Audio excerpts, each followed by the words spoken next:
Hi everyone.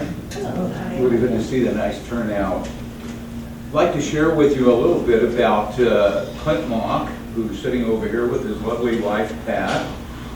Clint Mach is a third-generation Toledoan, a veteran of World War II, and a graduate of Dartmouth College. He's a retired banker who has been very active in community affairs.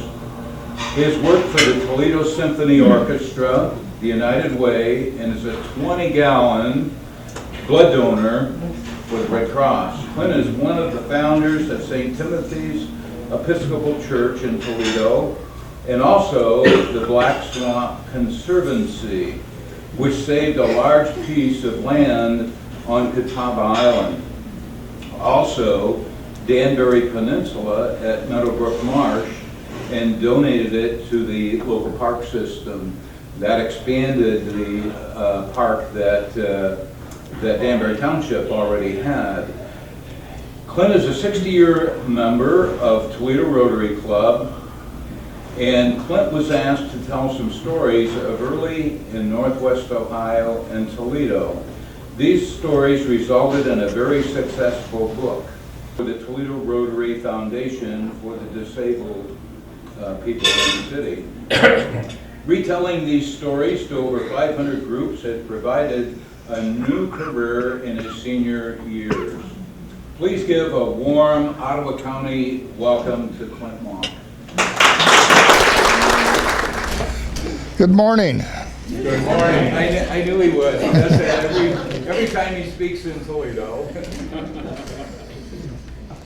I'm delighted to be here. I think I was here, I don't know if any of you remember, 4 or 5, 6 years ago with the invitation of my dear friend Sally Williams. And we met at the CYC, what do you call it, CYC or CIC, for this historic society. Can't exactly remember what I talked about. Am I sounding okay over there, Charlie? Am I okay? Okay. Anyway, I'm delighted to be back. I love to talk about history. Since I wrote the book, I've been giving lots and lots of talks to a group like this, and I have fun. I'm 86, and it gives me a real purpose in my life to chat about history. I'll give you a little different view this morning, or this afternoon, that you probably have not heard about much before, but you're standing on it or sitting on it, and that's the Great Black Swamp, which was so important to this area in our early history. Terribly important, and a terrible place it was. 400 million years ago, this whole area was a warm saltwater sea. You know that? 10 to 20,000 years ago, this area was covered with glaciers 2 miles thick. Then the glaciers receded, leaving the Great Lakes, the Maumee River, and the Great Black Swamp, the remnants of an ancient lake. An oozing mass of water, mud, snakes, wolves, wildcats, biting flies, and clouds of mosquitoes and gnats. Much of northwest Ohio was covered by this vast, slumbering marsh, a blend of open marshland, wild brushy growth, and majestic dark forests, covered with huge oaks, elms, sycamores, maples, and many other species, covering all or part of 12 counties. The trees were so thick and so huge that they created a very dark forest with very little light coming through the canopy. Only the occasional stony outcrops, like the current Stony Ridge, and right down the road, an occasional sand ridges that were popped up out of the swamp and were dry. Only Wood and Paulding counties were entirely within the swamp's borders. It prevented all development within the swamp. While farms and villages were developing along its borders, the swamp remained pristine, if that is the right word for it. Pristine is not really correct. Well into the 1880s. The glaciers prepared the land for the swamp. They ground down the country's earlier high spots, and when they melted about 12,000 years ago, they formed the smaller lakes and a much larger version of Lake Erie, Lake Erie at that time was 300 feet higher. As the lakes in turn withdrew, leaving a much smaller Lake Erie and a pavement flat plain covered with fine clay sediment, impervious to water and crossed occasionally by low moraines and old sandy beach ridges. The blank swamp was about 40 miles wide and 120 miles long, going from Fremont to Fort Wayne, with the Maumee River as its northern border. The waterland was once enormous. It stretched south of the Maumee River 30 to 40 miles, from 120 miles from the Sandusky River near Fremont to the east, to Fort Wayne, Indiana in the west. It crossed the areas of 10 counties and was poorly drained by 4 rivers, the Maumee, the Auglaize, the Portage, and the Sandusky. Water stood deep in the wetter seasons, and water and mud oozed underfoot in all but the driest periods.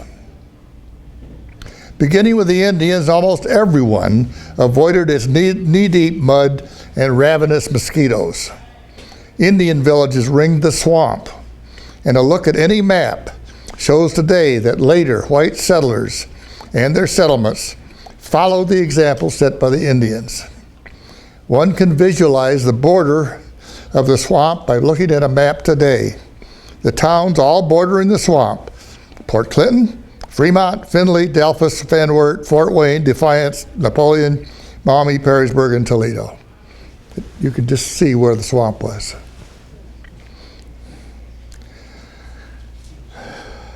Only Bowling Green was built within the borders of the swamp on a stone outcropping with sand ridges. That's why they call it Sand Ridge Road in Bowling Green. Sand ridges and stone outcroppings were the only open, dry land. Paulding and Wood counties were the only counties completely inside the swamp. Paulding is the flattest county in the state, and of course Wood County is the second flattest. A direct result of the glaciers grinding down the high spots.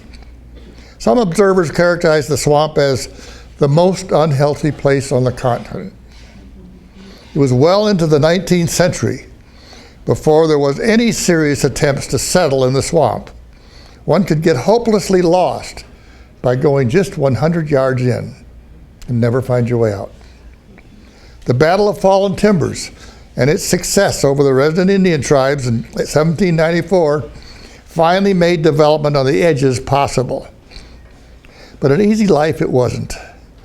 The frustration of crossing the swamp impacted soldiers and settlers alike. Mad Anthony Wayne's troops had a hard time going through the swamp on their way to the Battle of Fallen Timbers in Maumee.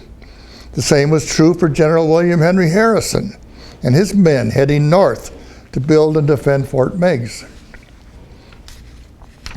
This great swamp was described by most as hell on earth, filled with mosquitoes, mud, and dense forest. Typhoid, milk fever, and the ague were common ailments, causing violent chills and shaking. Quinine was kept on the table along with salt and pepper. Cholera epidemics, a completely different disease, happened often. And the cholera epidemic of 1854 wiped out thousands of early settlers and pioneers and almost half of the citizens of Perrysburg. It was said to preserve oneself from sickness, there must not be an exposure to either the morning or evening air. The cause of malaria was laid at the feet of the noxious vapors in the air. Against the vaporous poison of miasma exhaled from stagnant pools, overflowed meadows, and marshlands in the vicinity of cities, the ordinary medicine provides no relief, except the patent medicine Hostetler's stomach bitters, an indispensable medicine safeguard. Whiskey was by far the most common medicine used in the Maumee Valley, and many of the old patent medicines were popular and often contained poisons. Mercury in its various forms, strychnine in large concentrations, arsenic, and many other active or slow poisons were found in the mixtures. Fortunately, were those who used Peruvian bark or quinine. It was the only beneficial drug they could find. Travelers in the summer covered themselves with wool hats, scarves, mittens, and blankets, covering their horses with blankets, and spent the nights huddled around smoke pots to try and avoid the mosquito attacks. They felt like so many hams in a smokehouse. The nights were filled with the croaking of thousands of frogs, accented by the howling of wolves and screech owls. Ohio became a state in 1803, but the northwest corner was still an unsettled wilderness.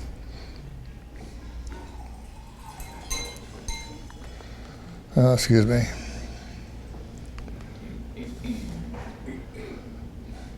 Mud up to the belly of a horse slowed many of the soldiers during the War of 1812, as well as any travelers foolish enough to make the trip. In the spring, large fish from the Maumee River and other rivers swam from where we now see corn and soybeans all over Wood County. The first few generations of settlers in northwest Ohio left their tales of hardship and heartbreak to us, making the problems of modern life seem very small. Just imagine, in addition to the enormous challenges of just surviving on the edges of this hellhole, watching your livestock and poultry be eaten by wolves and having to watch every step for rattlesnakes. How do you like it? Northwest Ohio remained Indian territory much later than most areas for that reason. And important Ottawa villages dotted the Maumee Valley until the end of the 18th century. In 1794, Anthony Wayne marveled at the very extensive and highly cultivated fields that lay at the present site of Defiance, where the Auglaize enters the Maumee. Some early settlers actually woke up in the morning to find a couple of Indians asleep in front of their fireplace. The first decades of the 19th century saw the Indians ceding more and more of their territory through a series of treaties, gradually removed even from their reservations. The Indian exodus left the territory open to the white population. And that, of course, is a whole other story. But settlement had barely started, barely touched the land by 1820. One reason for the delay in taking up the land was the letters and journals from the less than enchanted soldiers that had gone through the swamp fighting in the War of 1812. Writing letters back home, describing the swamp cold and wet, mosquitoes, and unable to dry out. They were sleeping in waist-deep water. They were wet and fighting the mosquitoes, mud that reached the horses' saddle skirts, and mud that oozed knee-deep in their tents at night. Eventually, the government ordered that a road be built from Fremont to Perrysburg, basically the shortest route through the swamp. It was called the Western Reserve and Maumee Road, or more commonly, the Mud Pike. It began as a corduroy road made of logs, of course. This log road kept falling apart, sinking, and generally making travel next to impossible. Those traveling it had many other names for it. Taverns sprung up about every mile, a mile being considered a successful day's journey, which furnished some rest and food for the travelers and enormous profits for the tavern owners. Mud holes were so common that these entrepreneurs, the tavern owners, always had a team of oxen to assist in pulling out wagons, at a price, of course. If a tavern owner did not have a mud hole nearby of his own, he dug one so that he could keep his oxen busy and profitable. One pioneer spent his life savings of $100 paying to get pulled out of the mud holes, set up his own mud hole, made his money back, and then moved on. Attempts to build railroads to cross the swamp and canals all eventually met with failure until much later in the 19th century. In 1839, the governor of Ohio ordered a new road to be built, since the previous attempts with logs and planks had all failed. The Maumee and Western Reserve Road from Fremont to the Maumee Rapids was completed in 1827 and soon became known as the worst road on the continent. Deep ditches were dug on either side, and then various sizes of crushed limestone were layered, and then eventually macadam was used for the surface. Finally, some settlers and land speculators started looking at the area as having a future. Do they still use macadam roads?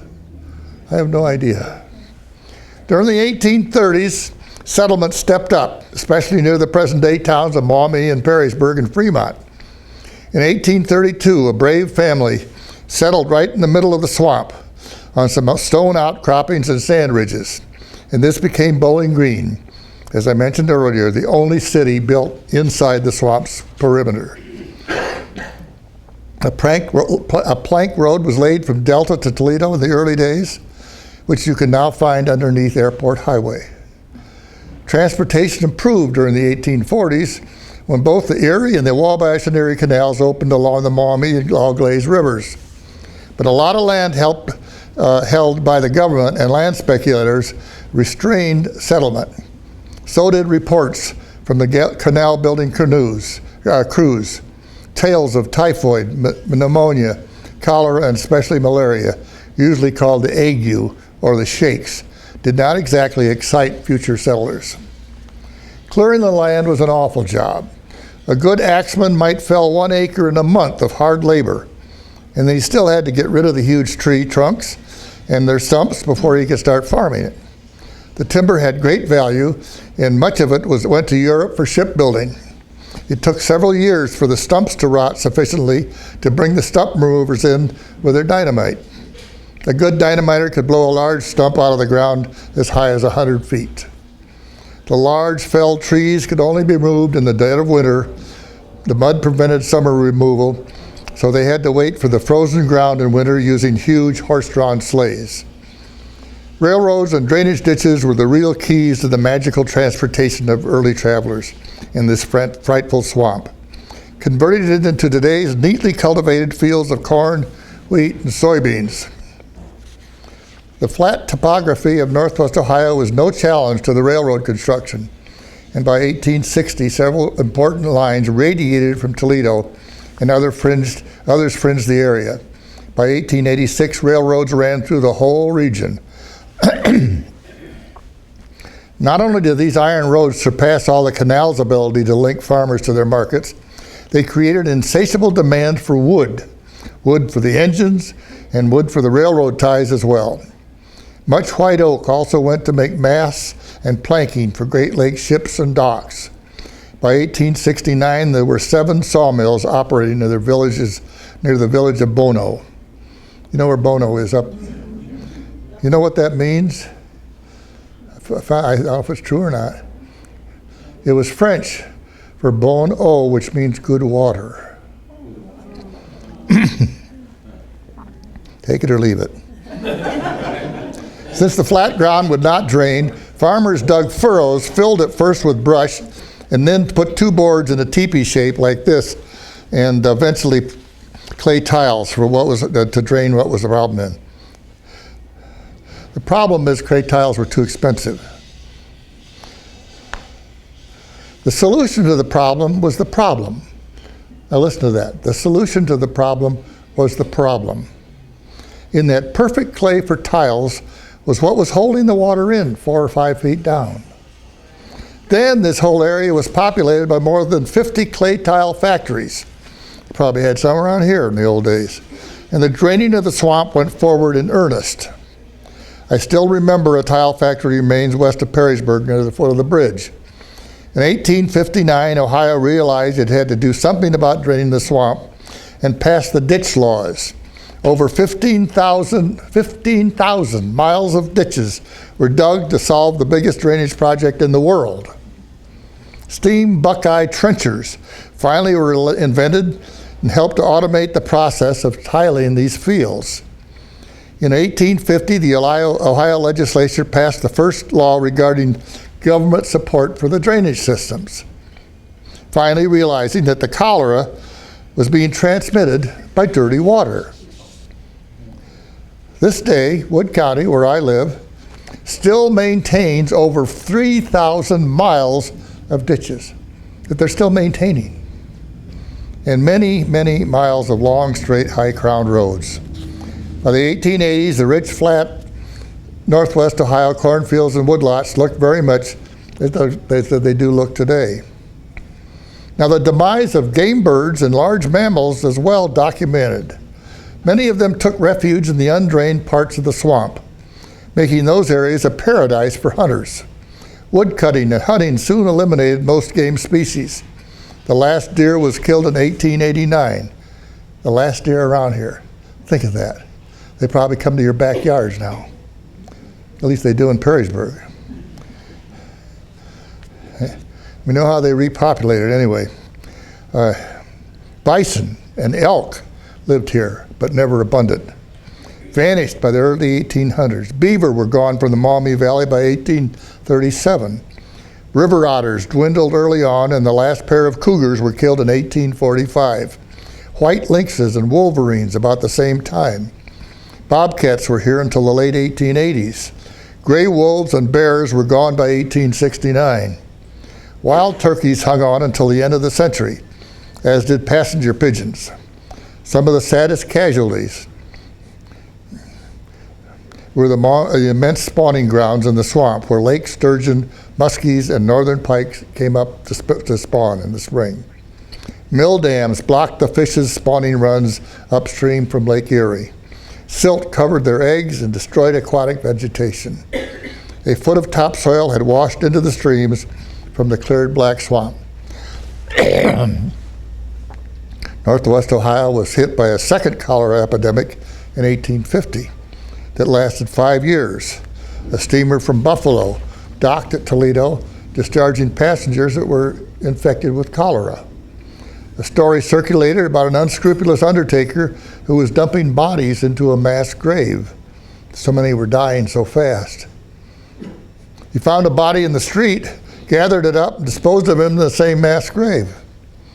He returned later to find the same man sitting on a fence, wondering what had happened to him. He had merely been sleeping off a drunk and was anxious to get back to town and pick up where he'd left off. There are only a few remnants of the original Great Black Swamp still here. Pearson Park in Toledo, Gall Woods west of Toledo, Metzger Marsh and McGee Marshes on the shore of Lake Erie. I'm very proud to tell you that Forest Woods in Paulding County is the only piece of the Great Black Swamp still unchanged by human hands. No paths, no trails. And it's protected in perpetuity by a conservation easement held by the Black Swamp Conservancy of Perrysburg, who bought the land several years ago for over $1 million.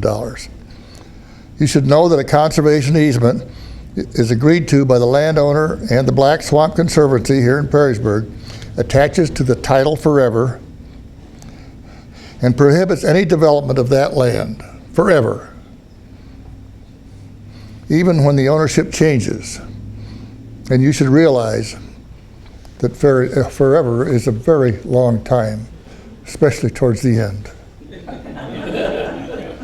This forest included ash and beech and elm and hickory and walnut and sycamore, maple, and a variety of oak trees, with some of the larger oaks hosting great blue heron rookeries. Over 550 animal and plant species have been documented through this forest. I'm talking about Forest Woods, with over a dozen plant species listed by Ohio as rare, threatened, or endangered. Over 100 bird species have thus far been documented. Forest Woods is a crown jewel in our list of over 100 properties that the Black Swamp Conservancy has protected over the years.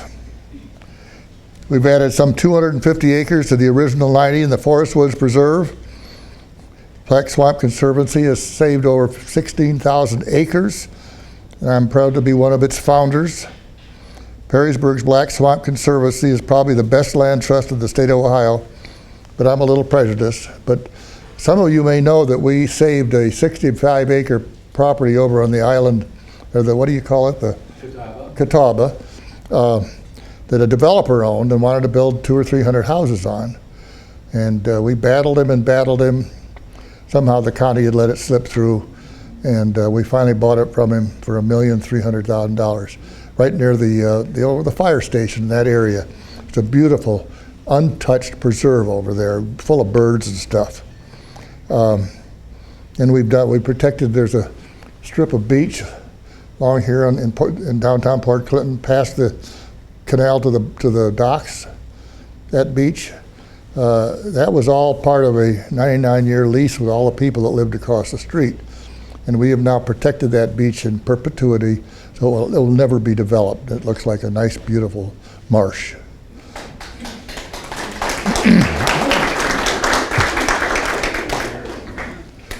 What was the guy's name?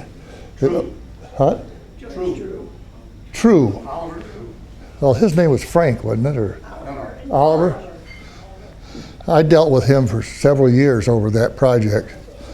Somebody, well, I don't want to pick on people, but somebody said that the best thing that Mr. True did for Port Clinton was to go to Florida. George, that's the one. He moved to Florida.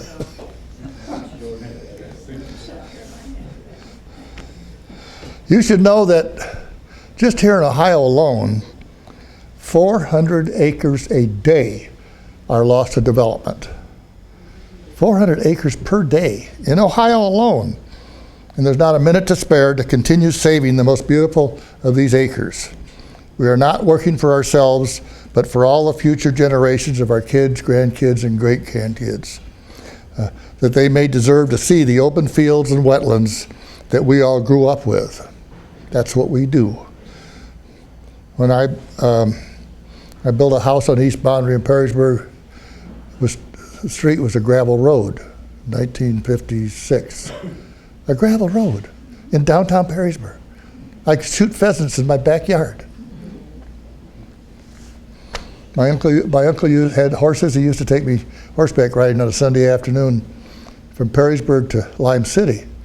And we'd go right down the middle of the road, Route 20. Have you been there lately?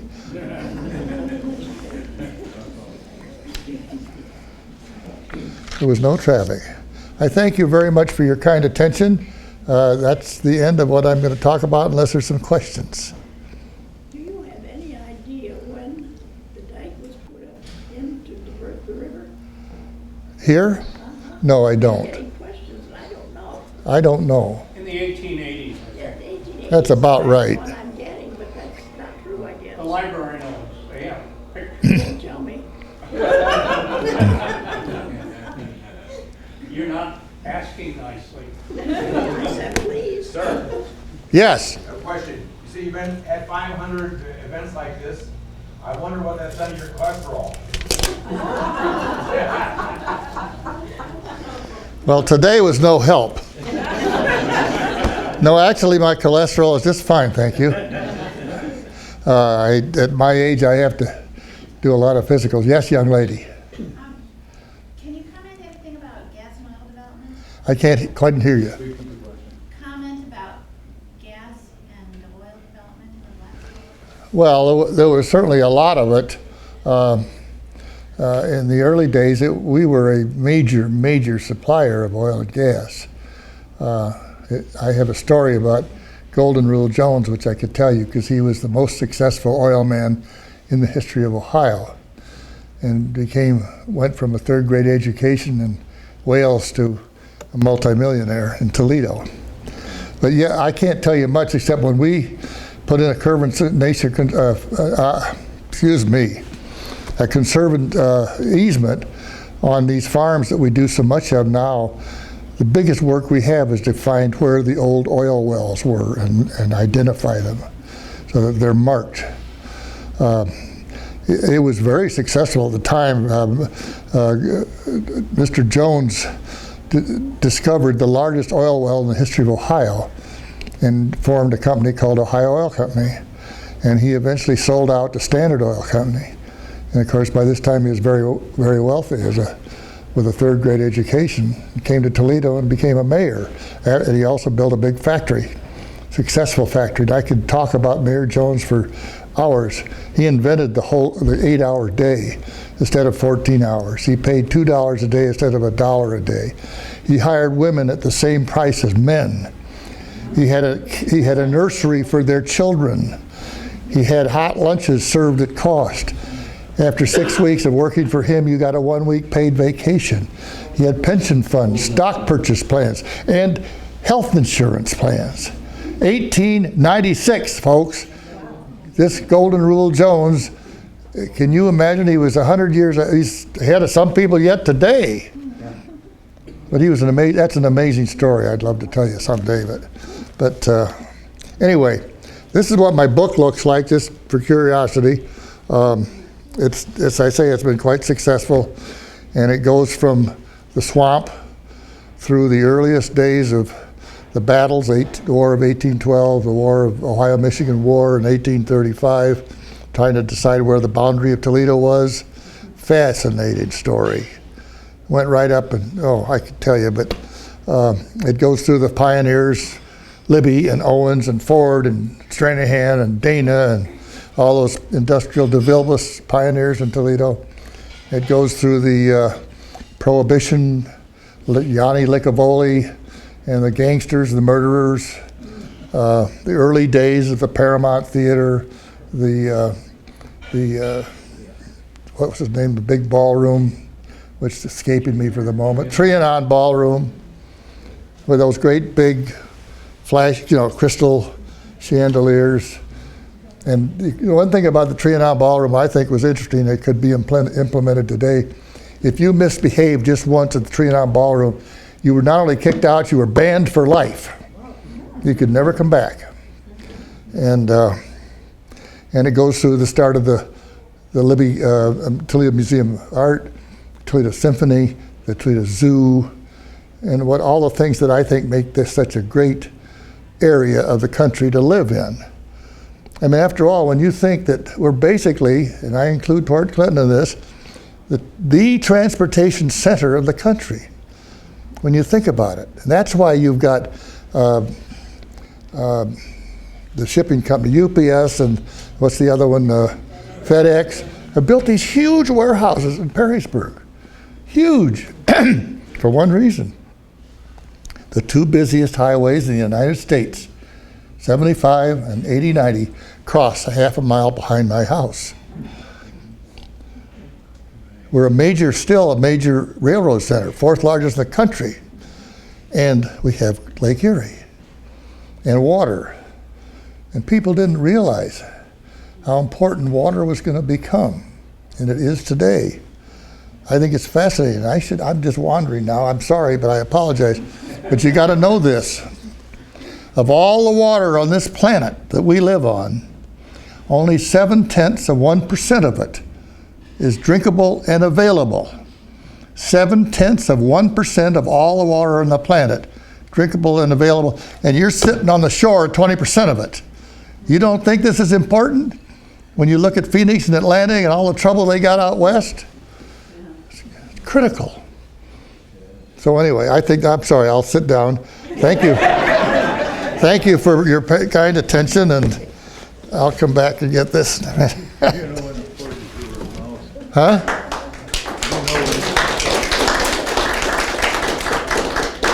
You know when the Portage River was changed to its present location? I mean, the mouth. No, I don't. That was all part of the Great Black Swamp. It's a miserable place. Peggy Dibbian has pictures, she has drawings of the project and everything. Chuck Brennan did a whole overlay of the Portage with years, and shows how it changed and how Perry Street out here changed along as that happened. Why did they move the river? They moved, variety of reasons. They had trouble with the harbor area for Oh. shipping. Silting, too shallow. Yeah, it was too shallow, and so they swung it outward, but then they had ongoing trouble with the breakwalls. They were wooded too originally at one point, and then they gradually built that up to the pier point today. Works fairly well, but that didn't happen until after World War. Well, thank you very much. Clint, it was excellent. Thank you. Good job. You can come back in another 4 years. All right.